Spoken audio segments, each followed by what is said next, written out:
好的，同学们、老师们，还有我的同事，以及在网上观看我们现场直播的各位好朋友们，大家下午好！欢迎大家出席我们联合国儿童基金会青年教育使者任命仪式。请允许我呢先介绍一下在主席台就座的2位嘉宾。在我旁边的这位呢是联合国儿童基金会代理驻华代表郑道博士 ，Dr. Douglas Noble。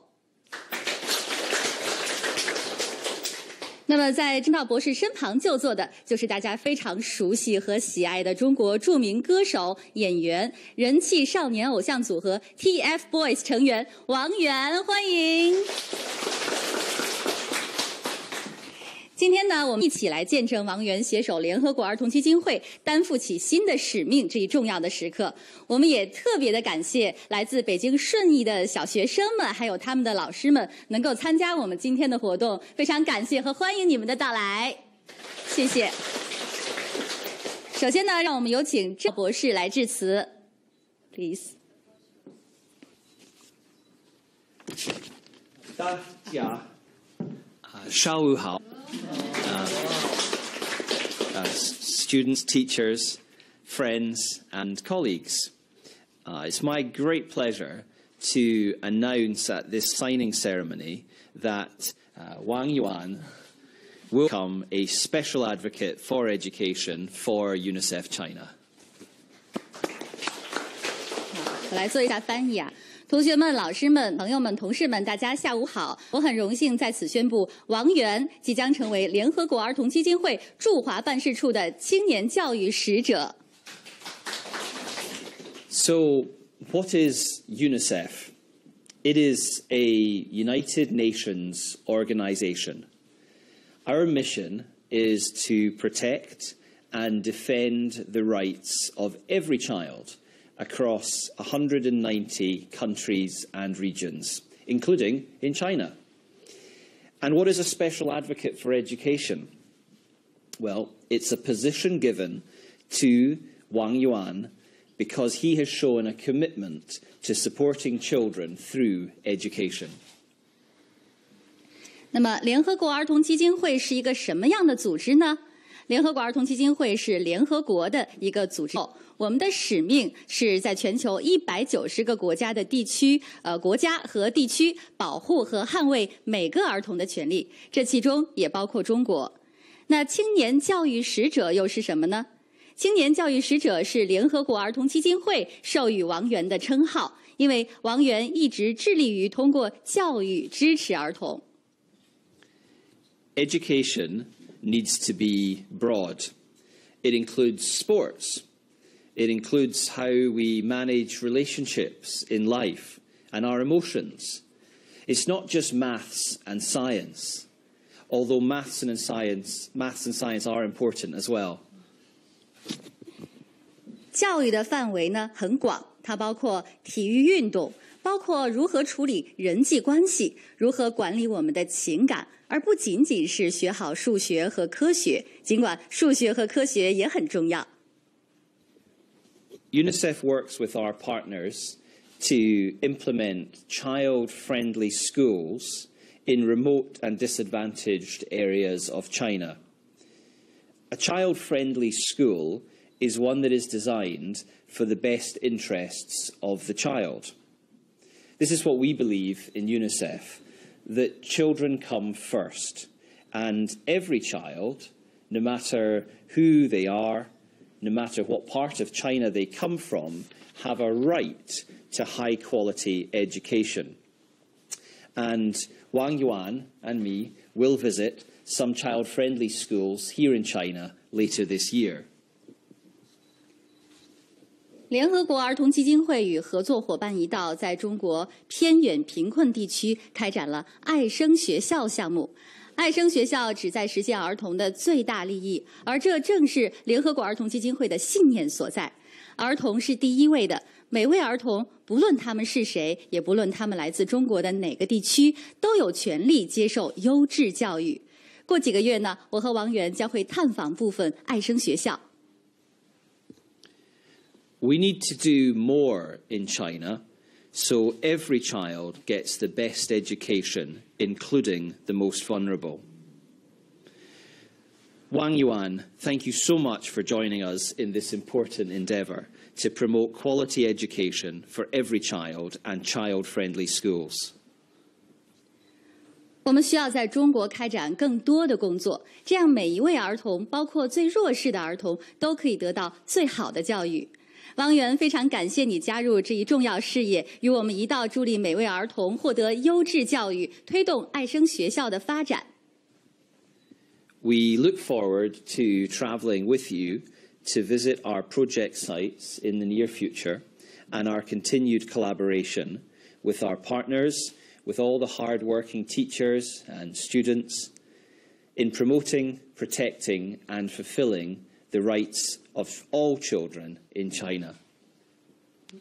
期待不久之后和你一起探访项目学校，深化合作，与我们的合作伙伴与所有勤奋努力的老师和学生共同促进、保护并且实现中国所有儿童的权利。谢谢大家。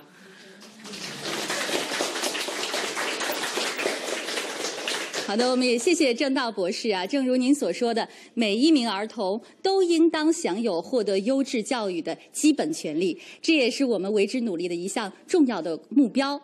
下面我们就来听听王源有什么想说的，有请王源致辞。对，就这个就可以。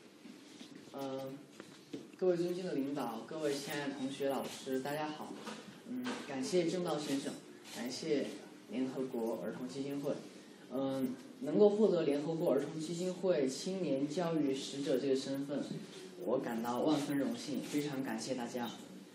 今天有幸来到联合国儿童基金会驻华办事处参观，了解基金会的历史和它组织的各种有利于中国儿童的公益项目，让我感触很深，同时也为自己能够加入这个组织感到非常荣幸。我觉得这不仅是一种荣耀，更是一种使命和责任。所以从今天开始，我将更加积极地致力于传播有利于中国儿童的教育和发展的信息，并以我的能力范围做出更多实际性的工作。最后我想说，教育是一种公益，而不是一种施舍；受教育是一种权利，而不能让它成为奢侈。让我们一起努力，让教育的未来变得更好。谢谢大家。说得太好了，谢谢王源。我们也期待着未来跟王源一起携手共进，为了让更多的孩子能够享受到优质教育，我们大家一起努力。好了，接下来最关键的时刻到了，请郑道博士和王源一起在联合国儿童基金会青年教育使者任命书上签字，有请。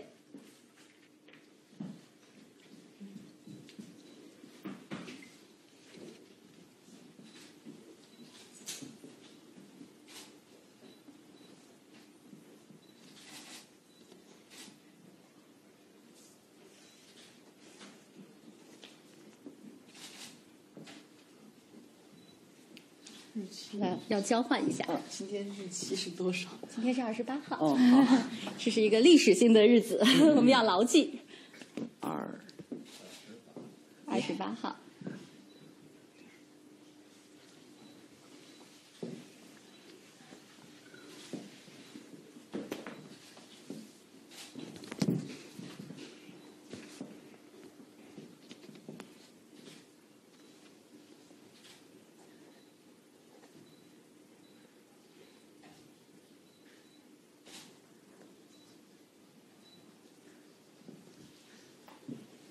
好的，让我们用掌声来热烈祝贺王源就任青年教育使者，欢迎王源加入联合国儿童基金会的大家庭，欢迎。Thank you very much。好的，有请摄影师给我们记录下这个最重要的一刻。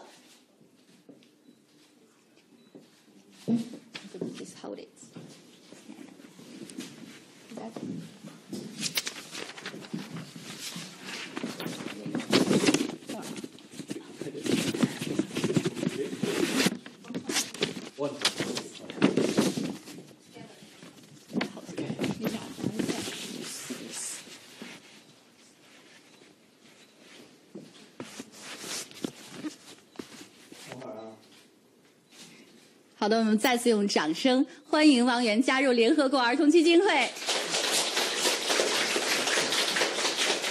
谢谢王源和郑道博士。那我们的任命仪式到此就结束了，请坐。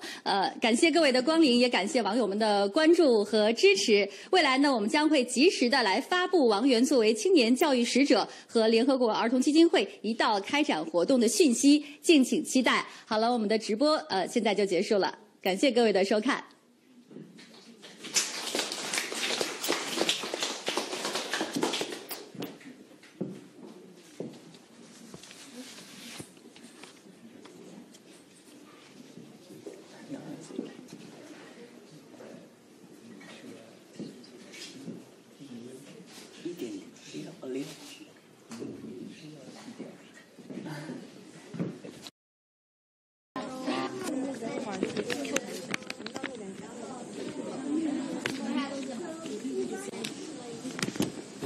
那你们周末呢要上课吗？周末不上课，周末都是小朋友。哇，那爽啊！现在小袁看上去他心比较轻松。那今天见到那个我们这些之前，有没有一点点小小的紧张？我还好，没有很紧张，因为觉得会很开心和小朋友一起。有没有一种当大哥哥大家长的感觉？得领他们去看，然后有的地方不对的话，也会稍微的心里一紧。就是我觉得我是很开心的，但是我还是要谨慎一点，因为毕竟不能讲东西，讲错东西我就觉得，不对，这跟我想象的不一样，对不？所以其实做了那么多次公益活动了，那现在有一些经验，然后的比较老道一点了。只是哄小朋友们更很有一招。对，就是问问他们，平时干什么，然后问问平时的生活。就人3岁一个坎。有代沟了，有代沟。可能你就一直在飞的过程。在这个活动之前，我们6月26直播的官微已经向我们粉丝的征集了一些关于学校的问题。粉丝也是非常的专业，也是非常的积极。今天给大家网络搜集了几个问题，想问问小袁哈。来，第一个问题，请网友觉得高中生活怎么样？一个学期下来，在高中中最擅长的科目是什么？其实。说实话，我高中第1年没有怎么去上学，因为在外有工作。但是我觉得学习这个东西是平时积累的。我有在看其他的书，比如说古文啦，或者是平时诗歌的积累。因为可能在外面工作，有时候学不到像数学或者是物理、化学这样的科目，所以说就会通过平时自己能触及到的一些相当于课外的读物来增长自己的见识吧。那我觉得自己的知识面一点错都没有，可是呢要面对一个非常严峻的问题，就是高中要文理科分科。对。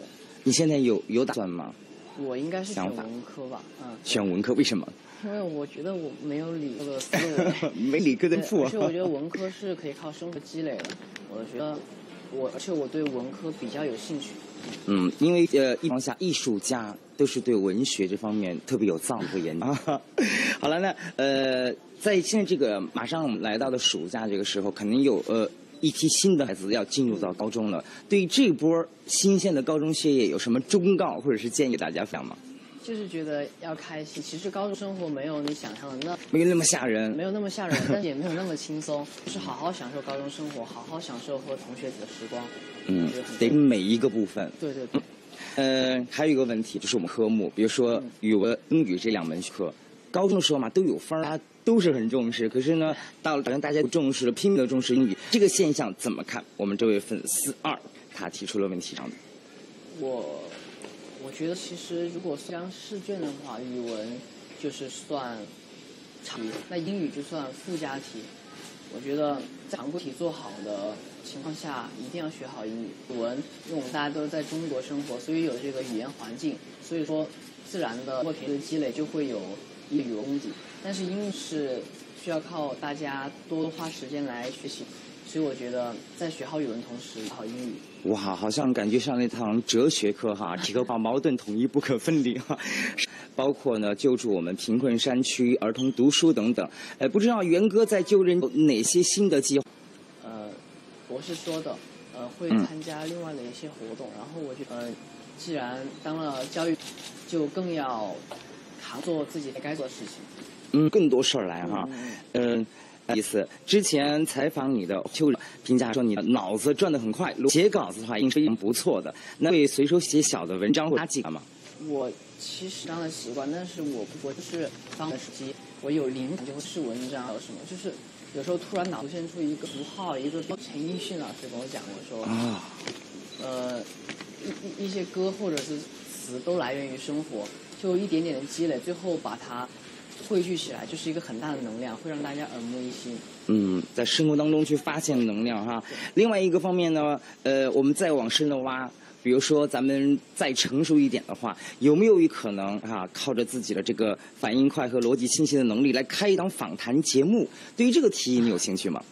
我觉得这个还是得慢慢来，如果时机成熟的话，可以。接下来这个问题，我觉得圆圆要好好的想一想了。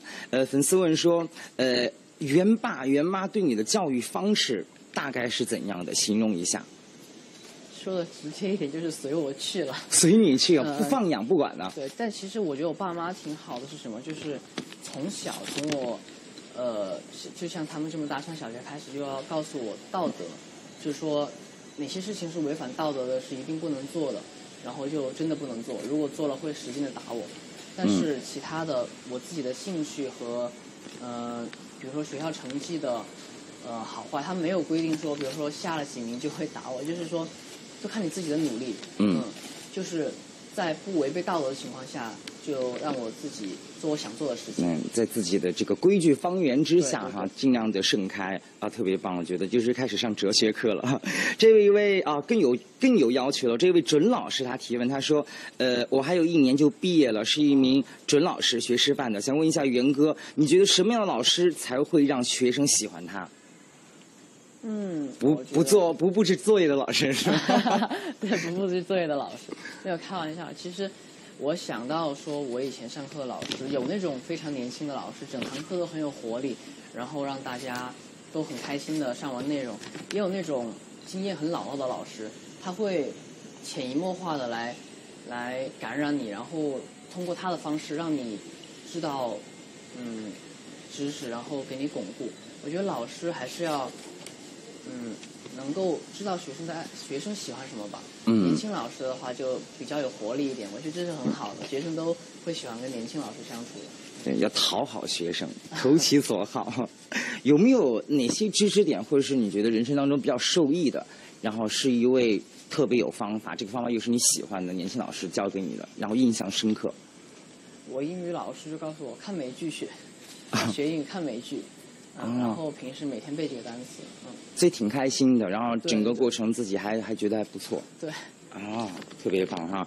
那接下来这个问题呢有点反差萌。他说，如何把对于落后地区儿童的教育从物质帮助真正的提升到助力他们转变思想，摆脱自卑，使其精神上得到更好的乐观向上的契合？我觉得这个问题，这个问题好长啊，很严肃。就是我觉得其实对小朋友的话，物质是一方面，但是精神教育很重要。因为小的时候，我就记得小时候事情记得很清楚，有什么不好的事情，我到现在都还记得，历历在目。就觉得从小就要给小朋友关爱，然后告诉他们，你们和其他的孩子都是一样的，都是爸爸妈妈最喜欢的，然后都是最好的，要认为自己是最好的。就是其实我也说不太清楚啊，就是要给他们精神上的关爱，不能是限于物质。对，让每个小朋友就是认识自己和认识环境都要有一个正确的认识，不要以为原来这个世界其实还蛮有爱的，对不对？对，自己也是蛮不错的。其实还有小朋友们不要自卑，因为真的有很多人在爱着你们。特别棒哈！就像我们老人家说的，授人以鱼，教会他们找回自信的方法。对，授之以鱼不如授之以渔。对哈，其实我觉得这也是一个做公益的一个原则。就比如说我们说什么是公益，什么是秀呢？让人舒服又得到帮助，对吧？特别棒！这个时候特别想给小袁再点个赞哈。但是我们问题要继续。接下来呢，有一个特别奇怪的问题，他说：“哥哥，你喜欢吃榴莲披萨吗？”不喜欢，是不喜欢吃披萨，还是不喜欢吃榴莲？不喜欢吃榴莲披萨。原因呢？我们想知道的深入一点点。榴莲的味道不喜欢。其实榴莲还好，榴莲我捏着鼻子吃，但是会上火啊，榴莲。不是榴莲这个味道很香啊，你没有觉得它很享受吗？在吃的过程当中，小朋友们有喜欢吃榴莲的吗？你们都没有。啊，好了，你们长大之后没准可以去就是享受一下榴莲的美，好吗？来，我们接着问下一个问题，也是一个比较私密的，说元哥有没有走出去看看的想法，去别的国家留学或者是游学，或者是生活一段时间？想啊，因为我觉得，不管是学什么，外国的文化和中国的文化肯定存在差异，就是我想中西方结合，肯定以后有机会我一定会去外面学习的。去多走走，多看看整个世界怎么样的。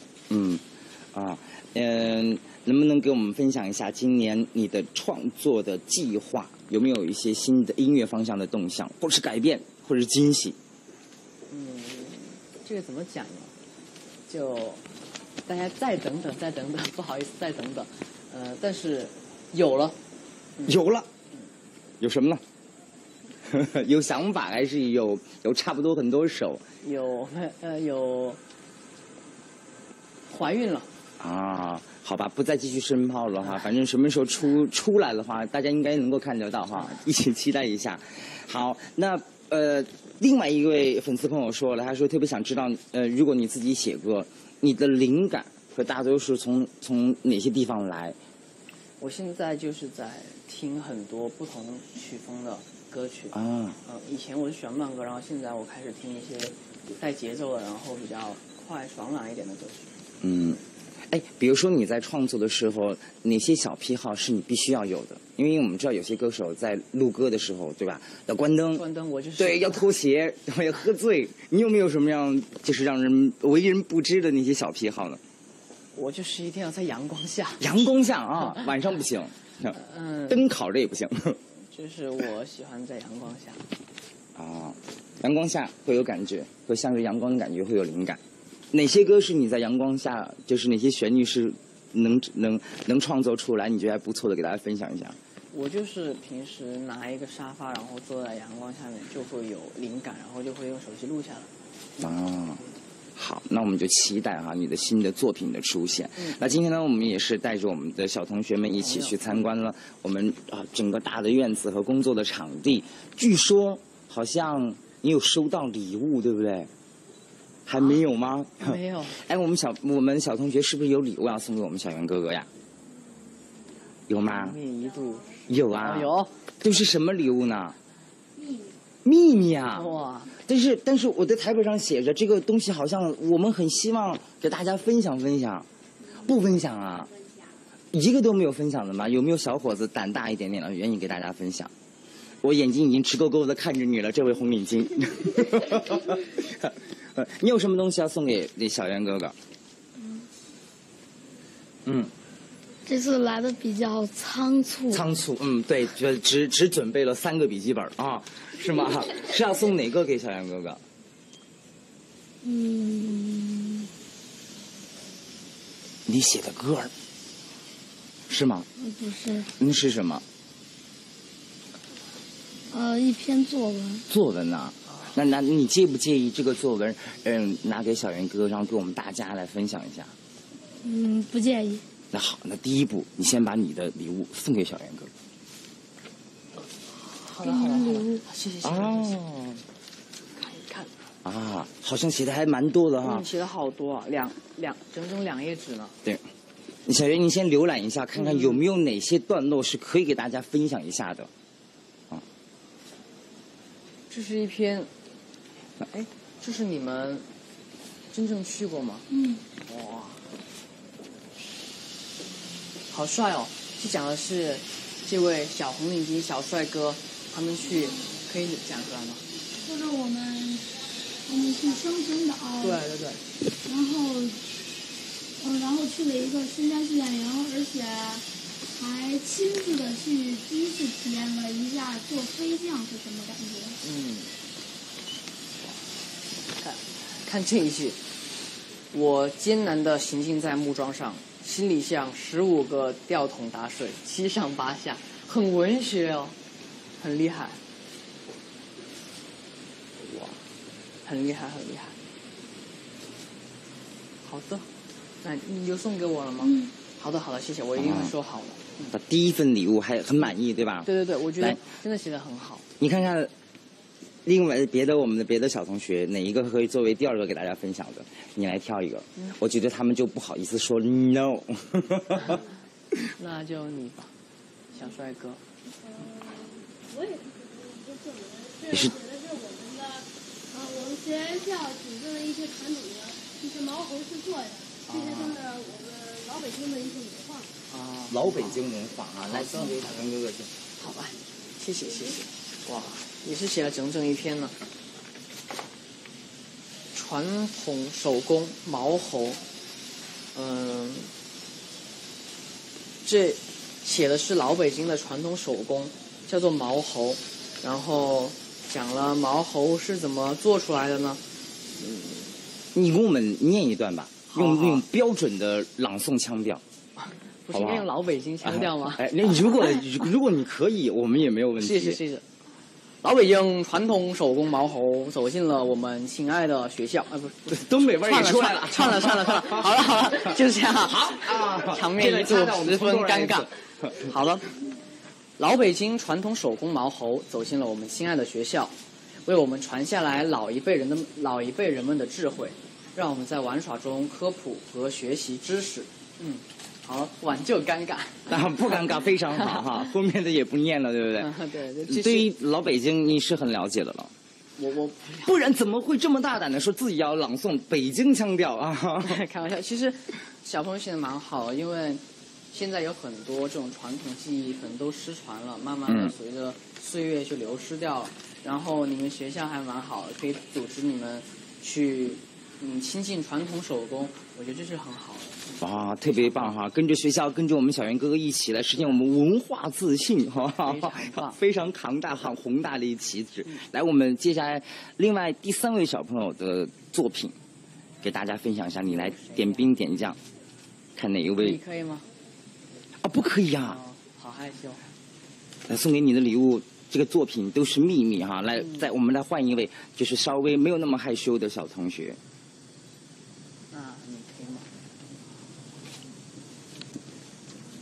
写了好多，哇，超酷！而且字写的好整齐啊！看，方方正正的，字写的很整齐。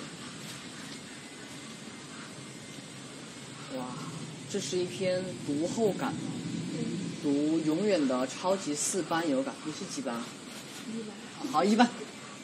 果然不一般。这是一本书。